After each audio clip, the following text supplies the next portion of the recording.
Selamat siang kepada Mbak Zulfan dan teman-teman sekalian ya. Kami dari kelompok 2 matkul ekonomi politik akan mempresentasikan mengenai privatisasi BUMN dengan pendekatan teori ekonomi politik neoklasik. Yang kami ambil adalah studi kasus PT Garuda Indonesia.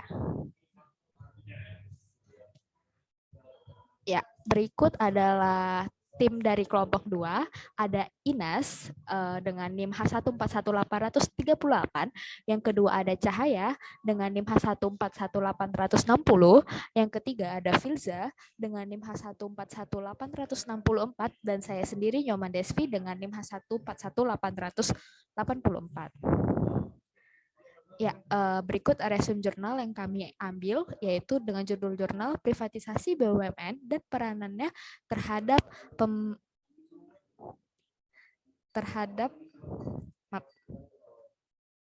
terhadap pembangunan ekonomi nasional pada kasus PT Garuda pada volume 2, nomor 1, bulan Juni tahun 2011, dengan penulis Soekarna Wiranta.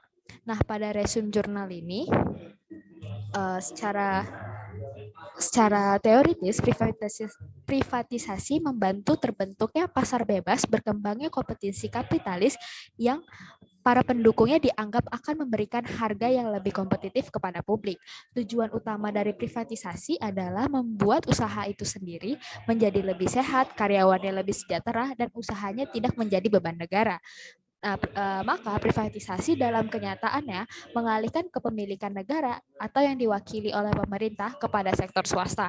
Karena pemerintah telah menyadari bahwa beban dan lingkup tugas pemerintah sudah menjadi sangat besar sehingga akan lebih efektif dan efisien jika tugas-tugas yang berat ini menjadi tanggung jawab pemerintah dialihkan kepada pihak swasta.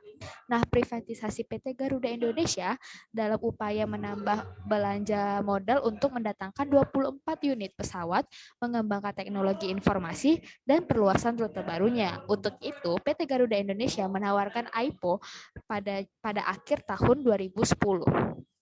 Ya, selanjutnya akan dilanjutkan oleh teman saya, Cahaya. Terima kasih Despi. Untuk tinjau pustaka, pertama kelompok kami akan menjelaskan mengenai teori neoklasik.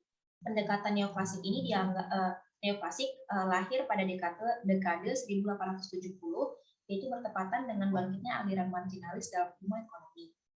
Struktur pemikiran neoklasik ini adalah pilihan dan demokrasi. Istilah pilihan rasional merujuk pada keputusan yang dibuat berdasarkan urutan pilihan yang konsisten secara internal. Pilihan rasional berusaha untuk mendapatkan level kepuasan subjektif yang setinggi mungkin bagi sang individu.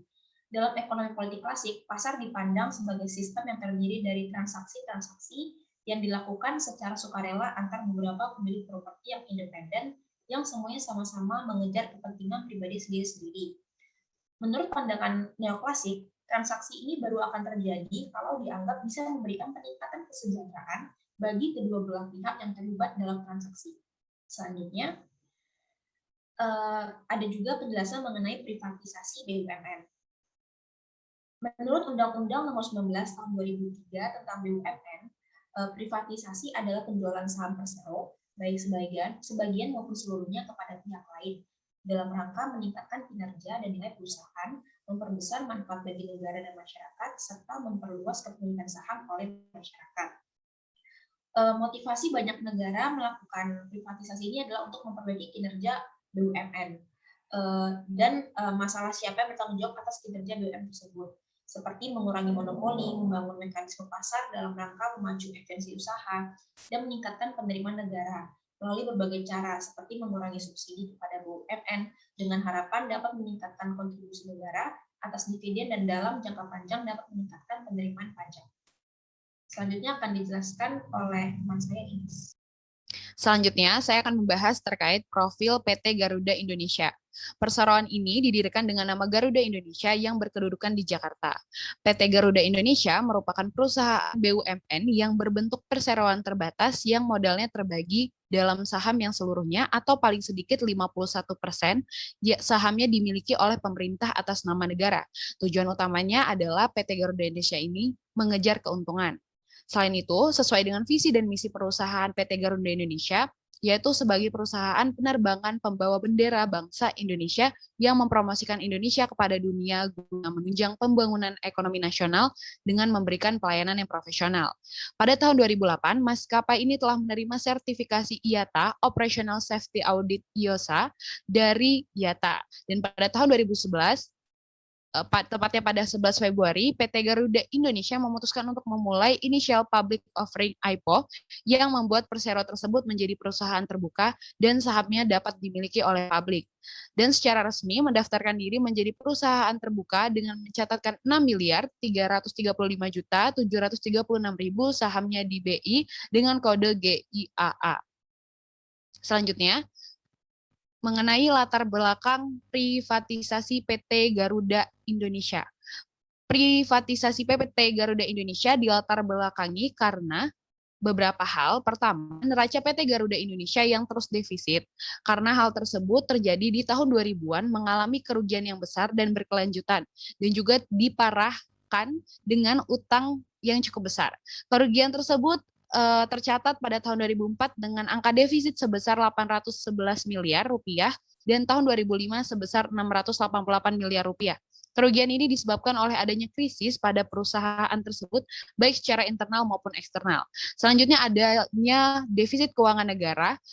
Hal ini terjadi pada krisis ekonomi pada masa Orde Baru, membuat Indonesia mengalami defisit keuangan yang cukup besar. Selain itu, adanya praktik KKN di dalam PT Garuda Indonesia juga menjadi salah satu alasan untuk melakukan privatisasi. Kinerja Garuda Indonesia tahun 2000-an yang tidak efisien karena adanya banyak tekanan dan perilaku oportunistik dari pihak birokrat untuk mencari keuntungan pribadi dalam aktivitas perusahaan. Selanjutnya, adanya potensi pasar yang besar terlihat dari privatisasi menunjukkan tingkatan modal masyarakat dalam perekonomian nasional. Sebab ketika negara tidak mampu membiayai ekspansi PT Garuda Indonesia, pemerintah menawarkan saham PT Garuda Indonesia kepada publik agar masyarakat dapat membeli dan memiliki saham BNI yang strategis.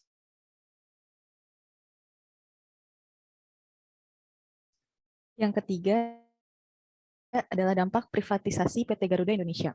Pemerintah menyatakan alasan PT Garuda Indonesia diprivatisasi dalam upaya untuk menambah belanja modalnya. Dalam proses privatisasi, PT Garuda Indonesia mengalami hambatan karena sedang mengalami krisis keuangan yang cukup besar. Tindakan yang dilakukan PT Garuda Indonesia adalah dengan melakukan privatisasi yang terlebih dahulu dilakukan restrukturisasi secara menyeluruh agar penjualan aset dapat berjalan lancar. Setelah melakukan restrukturisasi, PT Garuda Indonesia melakukan privatisasi pada tahun 2011. Sebelumnya terlihat pada tabel bahwa pada tahun 2005 PT Garuda Indonesia mengalami strukturisasi. Dan setelah setahun pasca restrukturisasi, PT Garuda Indonesia mencetak kinerja yang positif meskipun masih mengalami kerugian. Pada tahun 2007, PT Garuda Indonesia mendapat keuntungan sebesar 60 miliar setelah sebelumnya terus mengalami kerugian. Dan pada tahun 2008, PT Garuda Indonesia mengalami kenaikan laba yang signifikan, yaitu sebesar 667 miliar rupiah. Pada tahun setelah privatisasi, kondisi keuangan PT Garuda Indonesia mengalami penurunan. Namun secara umum, privatisasi yang dilakukan oleh PT Garuda Indonesia telah berhasil memperbaiki kondisi keuangan perusahaan dan telah menyelamatkan PT Garuda Indonesia dari kondisi pailit. Selanjutnya, relevansi privatisasi PT Garuda Indonesia terhadap pendekatan teori neoklasik. Menurut pandangan neoklasik, sebuah transaksi baru akan terjadi jika dianggap dapat memberikan peningkatan kesejahteraan bagi kedua belah pihak yang terlibat dalam transaksi tersebut. Pada sudut pandang konsumen, pendekatan neoklasik menekankan agar bisa memaksimalkan utilitas bagi konsumen itu sendiri. Dan pada sudut pandang produsen, pendekatan neoklasik menekankan agar bisa memaksimalkan output dan laba. Sebelum dilakukan restrukturisasi dan privatisasi, PT Garuda Indonesia terus mengalami kerugian dan sebagai perusahaan tidak berhasil memberikan peluang kepada individu-individu yang menjadi konsumennya untuk mencapai utilitas yang maksimal sesuai dengan sumber daya yang tersedia. Dengan adanya privatisasi, PT Garuda Indonesia telah berhasil memperbaiki kondisi kinerja keuangannya sehingga semakin meningkatkan laba seiring berjalannya waktu. Salah satu hal yang dibahas dalam pendekatan neoklasik adalah mengenai hak kepemilikan. Meskipun PT Garuda Indonesia telah diprivatisasi dan membuat persero tersebut menjadi perusahaan terbuka yang sahamnya dapat dimiliki oleh publik, status kepemilikan terbesar dari PT Garuda Indonesia tetaplah ada pada pemerintah. Pada proses privatisasi, pemerintah bertindak sebagai fasilitator yang menentukan besarnya saham yang akan dilepas. Selanjutnya akan dijelaskan oleh rekan saya. Ya, terima kasih Filza. Selanjutnya saya akan menjelaskan mengenai kesimpulan dan saran. Nah, kesimpulan yang dapat kita ambil adalah pada tanggal 11 Februari 2011, PT Garuda Indonesia memutuskan untuk memulaikan IPO atau Initial Public Offering. Nah, privatisasi PT Garuda Indonesia dilatar belakangi karena neraca maskapai penerbangan PT Garuda Indonesia tersebut terus mengalami defisit. Privatisasi yang dilakukan oleh PT Garuda Indonesia telah berhasil memperbaiki kondisi keuangan. Nah, keuangan perusahaan yang telah menyelamatkan PT Garuda Indonesia dari kondisi pailit. Nah, saran yang kami dapatkan dengan adanya privatisasi, diharapkan PT Garuda Indonesia akan mampu beroperasi secara lebih profesional lagi. Dengan privatisasi di atas 50%, maka kendali dan pelaksanaan kebijakan BUMN akan bergeser dari pemerintah ke investor baru. Yang terakhir adalah sebagai pemegang saham terbesar, investor baru tentu akan berupaya untuk bekerja secara efisien sehingga mampu menciptakan laba yang optimal, mampu menyerap tenaga kerja yang lebih banyak, serta mampu memberikan kontribusi yang lebih baik kepada pemerintah melalui pembayaran pajak dan pembagian dividen.